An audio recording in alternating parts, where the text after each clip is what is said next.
अखिलेश नगर निकाय चुनाव का बिगुल बज चुका है। सभी प्रत्याशी मैदान में उतर आए हैं, जनसंपर्क कर रहे हैं, जनता से बात कर रहे हैं, संवाद कर रहे हैं। हमारे साथ महिला प्रत्याशी यहाँ पर हैं। आम आदमी पार्टी से अंजू भट्ट जी हैं, शाहीन बानो बीएसपी से हैं और वंदा मिश्रा जी समाजवादी पार्टी से। देखिए, बीजेपी की प्रत्याशी इस वक्त हमारे बीच में नहीं मौजूद है, ना ही कांग्रेस की प्रत्याशी है। आप ये बताएं, आप एक समाज सेवक रहीं, सीएए एनआरसी के मूवमेंट को आपने बहुत आगे बढ़ाया, उसके बाद आप एक पत्रकार भी रही और अब आप चुनावी मैदान में हैं। कैसे जनसंपर्क चल रहा है? जनसंपर्क बहुत अच्छा चल रहा है और जनसंपर्क करने की मुझे आदत है। पहले मैं ये कलम के ज़रिए करती थी, अब सीधे संवाद कर रही हूँ और पॉलिटिकल पार्टी का संबल है मेरे पास, तो जनसंपर्क तो बहुत अच्छा चल रहा है हमारा। और पूरे लखनऊ की जनता मुझे जानती है और मुझे अपना प्रेम देती है। बीजेपी ने तो 13 तारीख से पहले ही अपना मेयर डिक्लेयर कर दिया। कहाँ डिक्लेयर? हाँ, डिक्लेयर कर दिया। वो डिक्लेयर कौन मान रहा है उसको? देखिए, वो जो जिस तरह से डरे हुए हैं और जिस तरह से उनकी प्रत्याशी नहीं आ रही, मुझे लग रहा है कि शायद ये भी एक वो है कि आप बचने की कोशिश कर रहे हैं। और जिस तरह से चीफ मिनिस्टर उनकी मदद को आगे आ रहे हैं और जिस तरह से वो अपनी पूरी सरकार को कह रहे हैं कि हमारी डबल टिकट सरकार की पूरी ताकत हम झोंक देंगे इसमें, उससे साफ जाहिर है कि वो अपनी स्थिति के प्रति आश्वस्त नहीं है। वो उनको पूरी आशंका है कि इस बार उनके हाथ से ये सीट निकल रही है। शाहीन जी, ये बताइए, कहाँ हैं मायावती जी? कहीं चुनावी मैदान में नहीं दिख रही हैं। प्रत्याशियों का कम से कम थोड़ा मनोबल तो बढ़ाएं, चुनाव प्रचार में थोड़ा तो आए।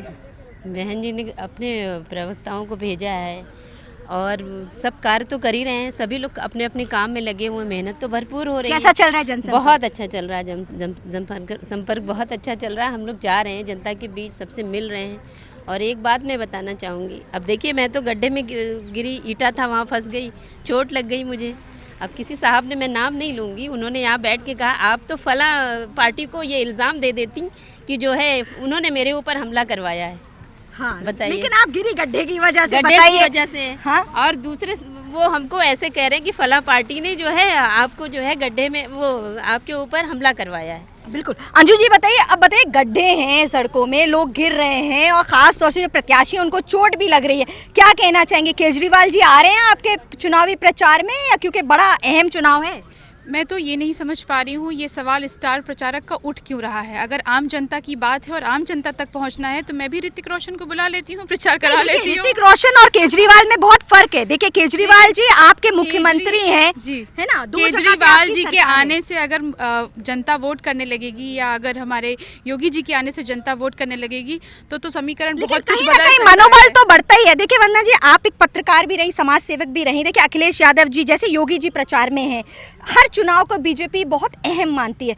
अखिलेश जी चुनाव मैदान में अभी तक नहीं आए हैं क्योंकि 2 तारीख को, देखिए 4 तारीख को मतदान होना है। ऐसे में आपको लगता है वो कब आ रहे हैं जनता के बीच? नहीं, वो हमेशा से सपोर्ट कर रहे हैं। उन्होंने जो मेरा चुनाव किया है, ये भी सीधी सी बात है कि वो एक किस तरह से, मतलब उन्होंने मुझे सपोर्ट किया और मुझे मेरा चयन किया, तो किस तरह के वो कैंडिडेट देना चाहते हैं, क्योंकि वो एक साफ़ सुथरी छवि वाला, एक पढ़ा लिखा, एक थोड़ा सा सामाजिक कार्य करने वाला पत्रकार, तो साहित्य से में भी जिसकी रुचि, ऐसा उन्होंने लखनऊ शहर के चरित्र को देखते हुए, लखनऊ शहर की साझा संस्कृति के चरित्र को देखते हुए, लखनऊ की अदबी संस्कृति को देखते हुए उन्होंने इस तरह का कैंडिडेट चुना है और वो खुद इसमें पूरी रुचि ले रहे हैं। अभी उन्होंने एक प्रेस कॉन्फ्रेंस की थी जिसमें मैं भी थी और उन्होंने उस समय नगर निकाय के बारे में पूरी बात की थी और उन्होंने स्मार्ट सिटी के पूरे जो ये झूठ है उसका भंडाफोड़ किया था। अगर आप मेयर बन जाती हैं तो आप क्या करेंगी? क्योंकि देखिए, इससे पहले महिला मेयर रही हैं। महिला होने के साथ साथ जो महिलाएं हैं उनको बहुत ज़्यादा भरोसा रहता है कि महिला ही हमारी एक प्रतिनिधित्व कर रही है। मैं महिलाओं के लिए तो ख़ास तौर पे आपसे बताऊं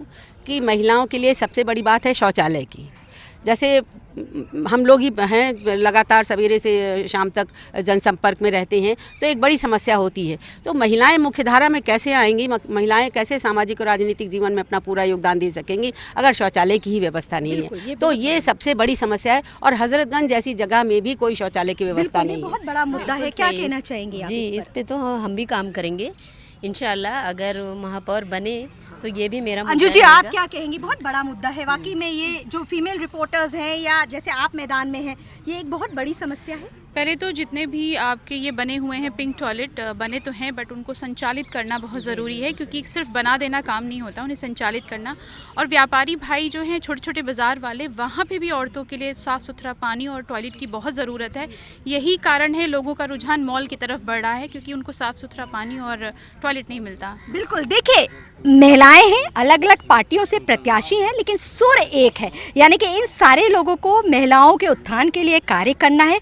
और महापौर जब लखनऊ का एक महिला बन करके आएंगी, इससे पहले भी महिला महापौर ही थी, तो उससे जो महिलाएं हैं उनके अंदर एक अलग सी एनर्जी आ जाती है। तो उम्मीद यही करते हैं कोई अच्छा महापौर जनता चुन करके आएगी और हमारी जो बिजली, पानी, सड़क, गड्ढा मुक्त जो सरकार की बात कर रहे थे वो भी होगा। कुछ कहना चाहिए? जी, महिलाओं के ही बारे में मैं कुछ और ये कहना चाहूँगी कि जैसे महिलाओं की शिक्षा की बात है, तो लोग अब जिस तरह की नगर निगम की भूमिका लगातार देख रहे हैं, उससे वो भूल ही गए हैं कि नगर निगम की शिक्षा में भी कोई भूमिका थी। जबकि नगर निगम के स्कूल ऐसी क्वालिटी एजुकेशन देते थे।